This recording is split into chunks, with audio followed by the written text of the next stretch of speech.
નમસ્કાર દર્શક મિત્રો, હું છું મહેશ ઠાકોર અને આપ જોઈ રહ્યા છો the Times of Mahisagar news.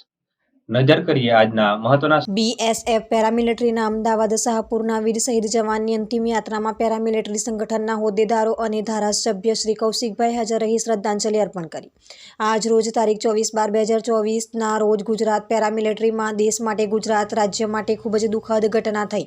વીર શહીદ બીજેન્દ્ર રાજેન્દ્ર પ્રસાદ કાલેકર પેરામિલિટરીના જવાન જેમને બીએસએફની 109 બટાલિયનમાં 20 વર્ષ 9 મહિના દેશની સેવા કર્યા પછી શહીદ થયેલ, જેમનો પાર્થિવ દેહ તેમના નિવાસસ્થાને લાવેલ અને તેમની અંતિમ યાત્રા તેમના નિવાસસ્થાનથી નીકળી હતી, જેમાં તેમને શ્રદ્ધાંજલિ આપવા ગુજરાત પેરામિલિટરી સંગઠન મહામંત્રી શ્રી તુલસીભાઈ, જોઈન્ટ સેક્રેટરી શ્રી વસંતભાઈ, અમદાવાદ જિલ્લા ઉપપ્રમુખ શ્રી શૈલેષભાઈ, ધારાસભ્ય શ્રી કૌશિકભાઈ જૈન, દરિયાપુર વિધાનસભા તથા બીએસએફ કેમ્પથી ઇન્સ્પેક્ટર સાહેબ સાથે 8 જવાનો વીર શહીદને સન્માન આપવામાં આવી હતી, જેમાં સાહેબ શ્રી એએસઆઈ મહેશ્વર સાહેબ તથા હજારોની સંખ્યામાં નાગરિકો શહીદને શ્રદ્ધાંજલિ આપવા માટે હાજર રહ્યા હતા. સમગ્ર વાતાવરણ શોકમગ્ન હતું. સહુ નાગરિકો અશ્રુભીની આંખોથી શહીદને શ્રદ્ધાંજલિ આપી. વસંતભાઈ, જોઈન્ટ સેક્રેટરી ગુજરાત પ્રદેશ દ્વારા હાજર ધારાસભ્યને નમ્ર અપીલ કરી કે આ શહીદ પરિવારની દુઃખ તકલીફ તથા તેમની સમસ્યાના નિવારણ માટે એક કલ્યાણ બોર્ડનું ગુજરાતમાં નિર્માણ કરવામાં આવે તેવી વિનંતી કરી અને આ વાત તેમના માધ્યમથી સરકાર સુધી પહોંચે અને તેનું જલ્દી નિર્માણ થાય તે આવા શહીદ જવાનોને સાચા અર્થમાં શ્રદ્ધાંજલિ અર્પણ કહેવાશે તેમ જણાવેલ હતું.